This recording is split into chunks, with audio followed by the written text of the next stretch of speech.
bisa dibilang kasus ini kan sensitif ya di ranah masyarakat, tetapi dari pihak Kemenham sendiri dari staf susnya mengusulkan untuk penjaminan. Gimana nih Bapak Huda mungkin? Baik, terima kasih. Assalamualaikum warahmatullahi wabarakatuh. Selamat malam dan salam sejahtera untuk kita.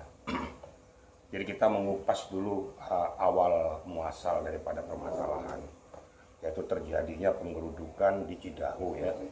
Yaitu orang lagi retreat, bukan rumah ibadah, orang retreat. Retreat itu adalah penggemblengan iman dan mental seseorang di tempat yang sepi untuk menyatukan diri, membersihkan diri dan bersekutu pada Yang Maha Kuasa. Itu satu dulu. Kemudian dalam perjalanannya ini terjadilah penggerudukan oleh oknum-oknum tertentu dari warga Cidahu. Saya nggak mau bilang generalisir ya. Oknum-oknum ini yang dikatakan orang seolah-olah itu intoleransi. Tapi ulah oknum ini membawa dampak pada warga setempat yang belum tentu senafas dengan mereka. Ini saya luruskan dulu masalahnya ya. Jadi supaya jangan generalisir, kasihan warganya nanti yang tidak ikut serta, dia ikut jadi terbawa-bawa dengan ulah oknum ini. Yang kedua, yang ketiga, kemudian dalam perjalanannya ketujuh tersangka ini, walaupun ada beberapa tersangka ataupun yang diduga ikut melakukan pengerusakan itu lebih dari situ, tapi yang mendapatkan perhatian berdasarkan bukti permulaan yang cukup, yang melakukan action di lokasi ada 7, sekarang sudah ditahan ya, oleh pihak kepolisian. Tentunya dari Pak Kapolres sudah ngomong bahwa kami akan melakukan ini secara profesional, proporsional, dan berkeadilan. Memang tupoksinya harus seperti itu. Jadi berkeadilan, tegaknya hukum. Itu artinya seperti itu, jangan dikonotasikan yang lain. Yang keempat, dalam perjalanannya, ada seseorang yang bernama Thomas Warta. Ya. Kebetulan dia sebagai staf khusus daripada Kemenhan. Berarti di bawah Pak Menteri HAM mengusulkan atau memfasilitasi untuk menangguhkan ketujuh tersangka tersebut. Nah, pertanyaannya, gitu, atas dasar apa dia mengajukan diri sebagai penjamin?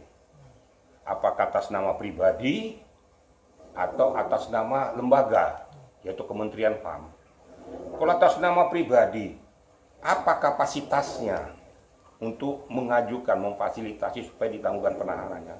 Tentu tanda kutip, kok hebat banget kau mau memfasilitasi.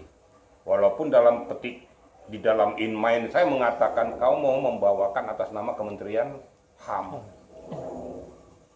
Perlu saya garis bawahi kepada seluruh media dan rekan-rekan serta masyarakat, bahwa persyaratan penangguhan penahanan itu ada.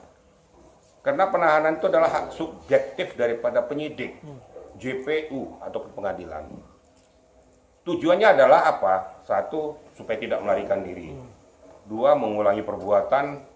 Yang ketiga, menghilangkan barang bukti. Ini tujuannya dilakukan penahanan itu. Nah, sekarang kita berbicara tentang seseorang ini yang bernama Thomas Warta. Kapasitasnya apa? Sedangkan yang menangguhkan penahanan saja pun itu harus difilter.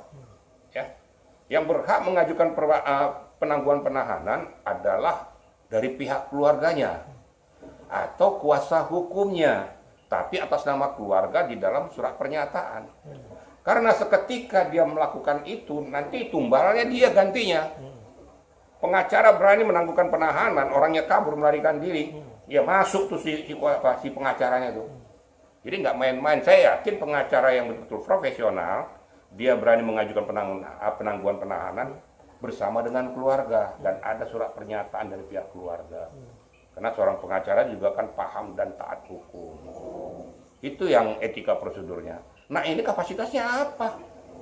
Nah, kalau yang bersangkutan melarikan diri, terus kamu ngomong apa? Bisa jamin nggak dia bisa di rumah? Kan nggak bisa dijamin. Nah, ini langkah-langkah blunder. Mohon maaf nih atas nama seorang yang bernama Thomas Warta ini melakukan tindakan blunder, justru mengkangkangi hak keadilan masyarakat, khususnya kepada korban. Ini sedang berproses. Kok sedang berproses, kok kamu jadi pahlawan kesiangan? Saya keras juga nih kebangetan. Jangan mentang-mentang kamu staf khusus HAM, terus kamu suka-sukamu aja bisa menjamin dari mana? Dari Hong Kong. Gak ada. Setiap warga negara mempunyai hak yang sama di atas hukum. Bukan gara-gara kamu pejabat, nggak ada itu. Ya. Nah, dalam perjalanannya, ternyata dari Menteri HAM mengatakan bahwa tidak menyetujui. Nah, tidak menyetujui ya, bukan tidak mau melakukan tuh. Tidak mau melakukan tidak akan belum tentu diluluskan. Walaupun menteri sekalipun minta penangguhan penahanan, belum tentu diluluskan penyidik. Karena tidak ada relevansinya dengan keluarga atau kuasa hukumnya. Yang lebih hebat, kuasa hukum malah pengacara yang bisa minta penangguhan penahanan bersama-sama dengan keluarganya. Tapi di luar daripada itu nggak punya kapasitas. Nah sekarang Menteri HAM mengatakan tidak menyetujui permintaan ataupun usulan daripada staf khususnya. Yang perlu dipersoalkan sekarang. Bagaimana hubungan koordinasi staf khususnya dengan Menteri HAM? Masa ada dalam suatu lembaga itu bisa tumpang tindih kewenangan. Terus kapasitasnya tanpa sepersetujuan daripada Menteri HAM mengambil langkah-langkah blunder. Akhirnya orang berpendapat bahwa ini atas nama Kementerian HAM. Data sama dengan mencoreng juga nama, harkat, martabat, harga diri daripada seorang Menteri HAM. Ini jangan dibiarkan. Oh, mata masyarakat sudah melihat nih semua. Ambil langkah tindakan.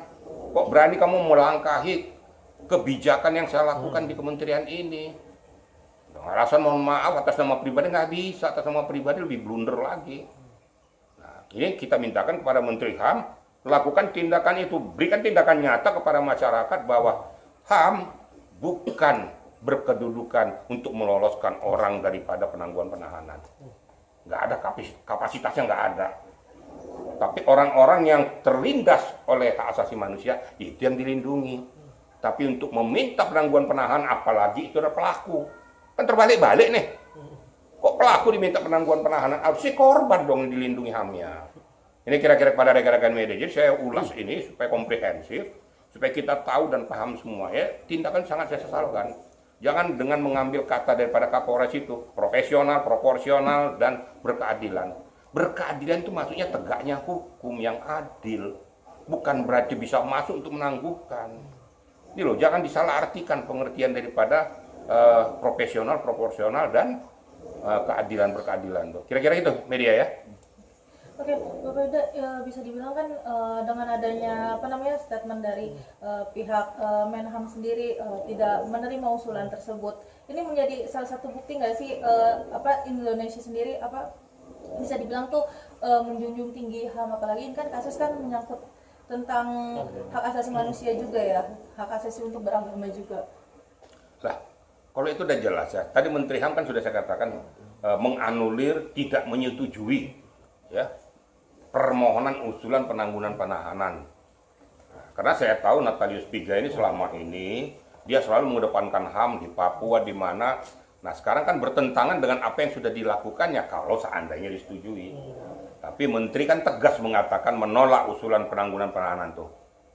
Walaupun mau ditolak kayak mau apa ya belum tentu juga diloloskan oleh penyidik. Penyidik itu independen. Orang yang bisa menangguhkan itu yang ada korelasinya dengan peristiwa itu. Nah, kalau harapan saya diluruskan ini kok begitu di staf lingkaran yang kecil terjadi tumpang tindih kewenangan. Dan ada yang membajak kewenangan itu atas nama pribadi. Pada saat dia berbicara atas nama pribadi karena ada suatu masalah. Kemarin-kemarin kan ngomongnya atas nama Kemenhan. Sekarang atas nama pribadi karena mungkin ada teguran dan sebagainya. Harus ada langkah tindakan tegas daripada pihak Kementerian HAM atas nama Pak Natalius Pigai. Ya, sehingga masyarakat berpikir, oh ternyata betul-betul bahwa HAM didudukkan adalah untuk membela korban hak asasi manusia, bukan pelaku hak asasi manusia. Itu kira-kira media ya. Bang, kira-kira langkah tegas dari Kementerian HAM terkait staf sus yang Thomas itu apa Bang kira-kira? Surat teguran, surat peringatan atau apa Bang biasanya? Nah, itu kan nanti kan urusannya biasanya menteri, bukan urusan gue.